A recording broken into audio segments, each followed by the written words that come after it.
Multiple sclerosis या MS जिसको हम कहते हैं, वो एक ऐसी ब्रेन की प्रॉब्लम है जो बार बार एक अटैक के रूप में आ सकती है और इसका ब्रेन का कोई भी हिस्सा इससे इफ़ेक्ट हो सकता है, या चाहे वो आँख हो और चाहे वो ब्रेन का कोई भी हिस्सा हो, या इवन स्पाइनल कॉर्ड या जिसको हम झिल्ली कहते हैं।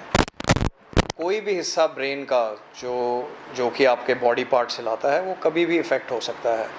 वो इसलिए होता है क्योंकि आपका जो बॉडी का इम्यून सिस्टम है वो ऐसे कुछ सेल्स प्रोड्यूस करता है या ऐसा कुछ अटैक करता है कि आपके अपने ब्रेन के सेल्स या ब्रेन का जो कवरिंग होती है जिसको माइलिन कहते हैं, उसको डिस्ट्रॉय करता है। तो उसकी वजह से क्या होता है कि ये खासकर यंग इंडिविजुअल्स में, जो कि जिनकी उम्र 18 से 35 साल के बीच में है, उनमें ज़्यादा पाया जाता है और ज़्यादातर ये फीमेल्स में देखा जाता है। लेडीज़ में ये मेल्स के कंपैरिजन में 2 से 3 टाइम ज़्यादा कॉमन है। तो ये कैसे इसका पता लगे? इसका मोस्ट कॉमन जो इसके सिम्टम्स हैं वो होते हैं, या तो आँख का नज़र चले जाना, धुंधलापन आ सकता है आँख का, या फिर बॉडी का कोई भी हिस्सा वीक हो सकता है, या फिर लातें कमज़ोर हो सकती हैं, या आपका जैसे पैरालिसिस कहते हैं। पर ये पैरालिसिस थोड़ा अलग किस्म का होता है कि जब विजन या नज़र कमज़ोर होती है या पैरालिसिस होता है, वो हल्का भी हो सकता है और सीवियर भी हो सकता है।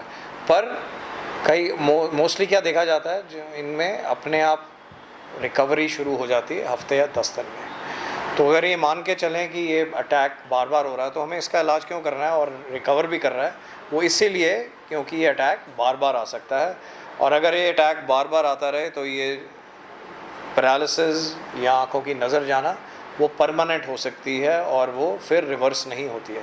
तो इसका बहुत ज़रूरी ये जानना है सबको कि अगर ऐसा कुछ लगे कि आपकी एक आँख की नज़र कमज़ोर हो रही है या हो गई है कुछ दिनों में, ना केवल ये लंबे टाइम के लिए होती है, कुछ दिनों में अगर ऐसी कुछ प्रॉब्लम आपको दिखाई पड़ रही है तो आपको इमीडिएटली एक विशेषज्ञ को दिखाना चाहिए, कोई डॉक्टर न्यूरोलॉजिस्ट को दिखाना चाहिए, क्योंकि ये एमएस हो सकता है।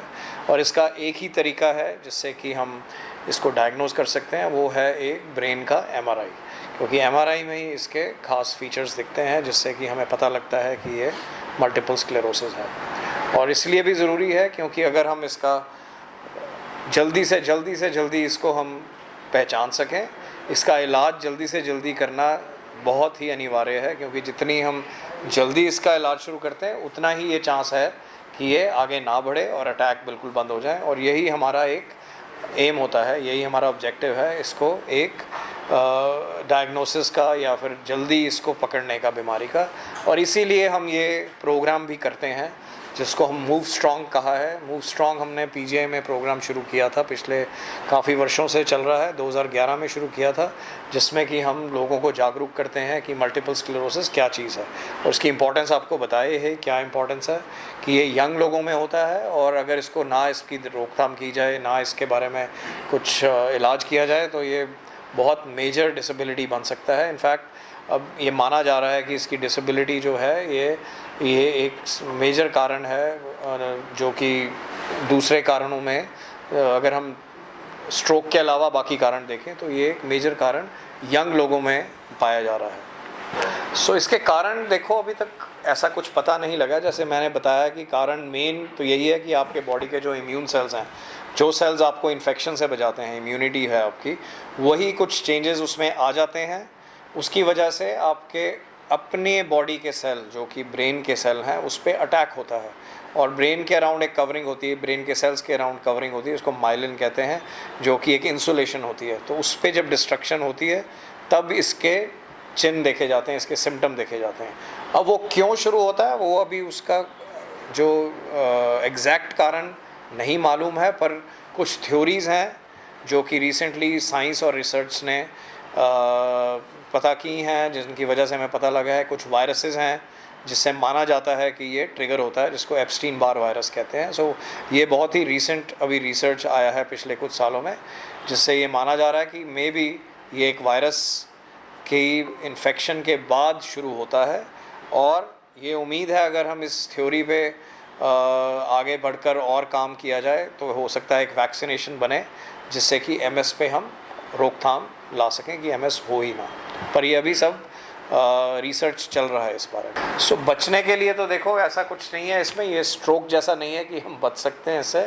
स्ट्रोक कई बीमारियां होती हैं जो कि रिस्क फैक्टर्स की वजह से होती हैं, डायबिटीज़, हाइपरटेंशन। इसका जैसे मैंने कहा कि कोई रिस्क फैक्टर नहीं है, बट ज़्यादा से ज़्यादा ये देखा जाता है कि यंग लोगों में है और फीमेल्स में और लेडीज़ में ज़्यादा होता है ये। तो अगर ऐसा कोई चिन्ह पाया जाए जैसे जिससे लगे कि ये एमएस के ही सिम्टम है, तो जल्दी से जल्दी इसका डिटेक्शन या फिर उसकी स्क्रीनिंग करनी चाहिए या डॉक्टर को दिखाना चाहिए ताकि हम पता जान सकें कि ये एमएस है कि नहीं। सो एज सच कोई रिस्क फैक्टर नहीं है, बट इन जनरल हम ये ज़रूर सजेस्ट करेंगे कि इम्यून सिस्टम जो है आपका बहुत एक वाइटल चीज़ है, और इम्यून सिस्टम जो चीज़ें वीक करती हैं वो है पुअर लाइफस्टाइल। अगर आप एक्सरसाइज नहीं कर रहे हैं, खाना ढंग का नहीं खा रहे हैं, तो डेफिनेटली कहीं ना कहीं आपका इम्यून सिस्टम अफेक्ट होता है। आप हेल्दी फूड जैसे फ्रेश वेजिटेबल्स या सब्ज़ी या फ्रेश फ्रूट्स कम खा रहे हैं, ज़्यादा जंक फूड खा रहे हैं, जो कि आजकल के यूथ और आजकल की पॉपुलेशन ज़्यादा प्रोन है इन चीज़ों में। एक्सरसाइज भी कम करते हैं बिकॉज आपकी जॉब्स ऐसी हैं कि सिटिंग जॉब्स हैं।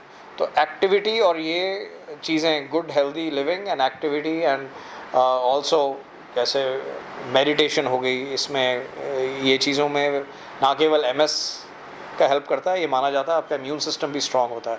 अगर आपका माइंड स्ट्रॉन्ग है तो इम्यून सिस्टम भी स्ट्रॉन्ग है। तो इन चीज़ों से बचा जा सकता है अगर आप एक हेल्दी लाइफस्टाइल रखें।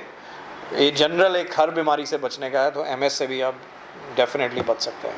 पीजीआई में कितने केस आते हैं? हमारे बहुत केस आते हैं जी। अभी हमारी स्पेशल क्लिनिक है जो हम महीने में 2 बार रन करते हैं, तो इसका कम से कम अभी हमारे टोटल पेशेंट्स 300 से 350-400 के बीच में अभी रजिस्टर्ड हैं हमारे क्लिनिक में, और कम से कम हम महीने में 30 या 40 मरीज़ देखते हैं इसके हर महीने एमएस। और इसके मिलते जुलते कुछ प्रॉब्लम्स हैं जिनको NMOSD कहते हैं, तो इनके लगभग 30 से 40 मरीज़ हर महीने हम पीजीआई में देखते हैं। हाँ, वो इसलिए माना जाता है कि कुछ हार्मोनल डिफरेंसेस होते हैं, सो मे बी उसकी वजह से होता है, और कुछ वही जिनको हम प्री डिस्पोजिशन कहते हैं, जेनेटिक प्री डिस्पोजिशन है, जिसका अगेन कंप्लीट एक्सप्लेनेशन नहीं है हमारे पास। ये साइंस ने अभी तक नहीं जान सके हैं कि मेन कारण क्या है, बट ये कि नेचुरल हिस्ट्री के हिसाब से देखा जाता है कि विमेन में ज़्यादा होता है। तो कई चीज़ें नेचुरली जो जैसे अब स्ट्रोक्स हैं वो मेल्स में ज़्यादा होते हैं, वो कारण भी हैं क्योंकि ब्लड प्रेशर, डायबिटीज़ है, पर इसमें ऐसा कोई कारण देखा नहीं गया। थ्योरीज़ हैं कुछ, तो उस पर अभी पर हम काम करने की कोशिश कर रहे हैं, बट एग्जैक्ट कारण ये नहीं पता कि विमेन में क्यों ज़्यादा होता है।